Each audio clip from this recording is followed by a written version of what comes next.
Hello and welcome to Study English IELTS Preparation. I'm Margot Politis. Intonation is a feature of pronunciation, one of the assessment criteria in the IELTS speaking test. You need to use appropriate intonation in the test and understand the intonation used by the interviewer. Intonation is important in spoken English because it conveys meaning in many ways. Changing the pitch in your voice, making it higher or lower, allows you to show surprise, "Oh, really?" or boredom, "Oh, really?" Let's listen to some intonation patterns used for specific functions.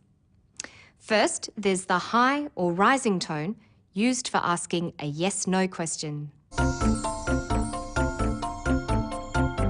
Do you find English difficult? Are you listening? Is this clear? The rising tone is also used for showing expectation, as you can hear when this furniture maker talks about seeing the inside of some rare timber. And I go down and it is a really fascinating day when I actually see a log being put on the head rig and that first cut. And I can't wait to have a look at that grain that's actually opened up after a tree has been growing for 300 or 400 years. And it's used for showing interest and excitement. That's awesome. Absolutely awesome. A low or falling tone is used for making a statement, as does this art gallery director. The Art Gallery of South Australia commenced the joint program in art history with the University of Adelaide in 2001. Questions with who, what, when, why, and how also use this low or falling tone. Who are you looking for? What is that you're reading? Where is the art gallery?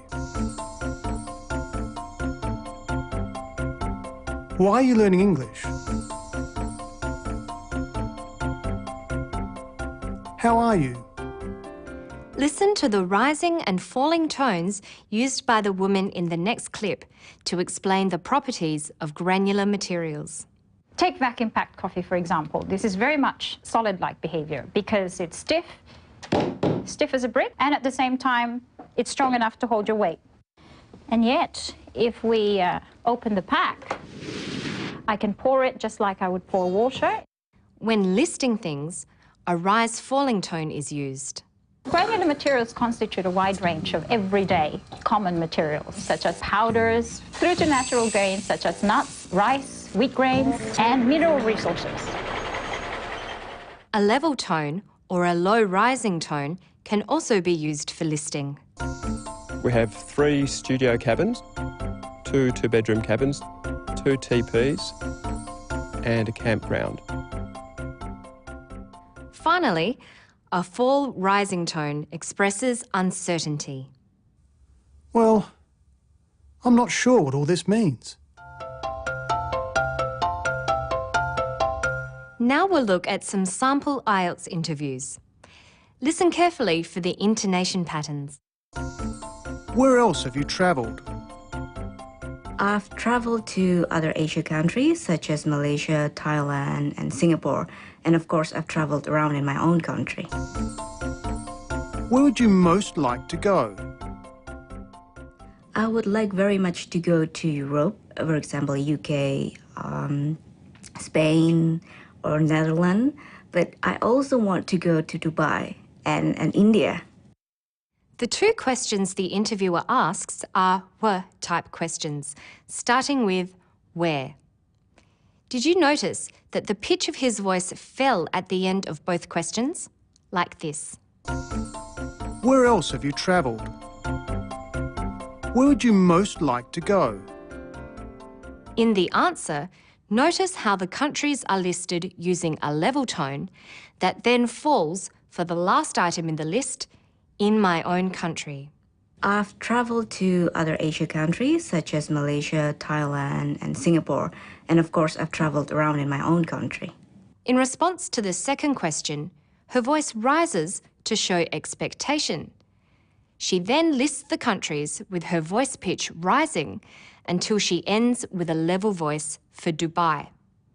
She uses a rising intonation to express the afterthought, India. Listen. I would like very much to go to Europe, for example, UK, Spain, or Netherlands, but I also want to go to Dubai and India. Now listen for whether the voices rise and fall in this part of the test. Could you live without your favourite thing?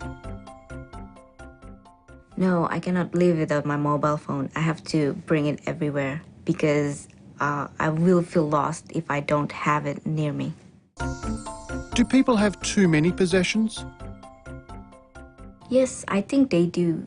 They tend to buy a lot of things that they don't really need at that time. The two questions the interviewer asks are yes-no type questions. Rising intonation patterns are used for these questions. Did you notice the pitch of his voice rise at the end of the questions? Like this. Could you live without your favourite thing? Do people have too many possessions? In response to the first question, the answer is definite, and this certainty is expressed with a flat or level tone. No, I cannot live without my mobile phone. But in response to the second question about whether people have too many possessions, she isn't quite sure and responds with, Yes, I think they do. She uses a fall rising tone appropriately to indicate that she doesn't really know or is unsure. Yes, I think they do. You are allowed to ask the interviewer what something means in the discussion part or part 3 of the speaking test. It's called asking for clarification. Let's say you didn't know what was meant by valued possessions. You could say,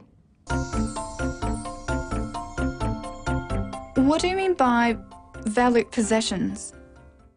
This is a "w" question, so it needs a falling tone. Listen again. What do you mean by valued possessions? A different intonation is required for the next way of asking for clarification. Do you mean important things that I own? It's a yes-no question with a rising tone. Listen. Do you mean important things that I own? The final example is a statement, so a falling tone is used. Sorry, I'm not quite sure what you mean by valued possessions. So a falling tone is used for "w" and "how" questions. Who are you looking for? What is that you're reading?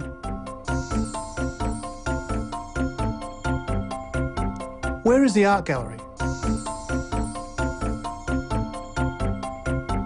Why are you learning English? How are you? But a rising tone is used for yes-no questions. Do you find English difficult? Are you listening? Is this clear?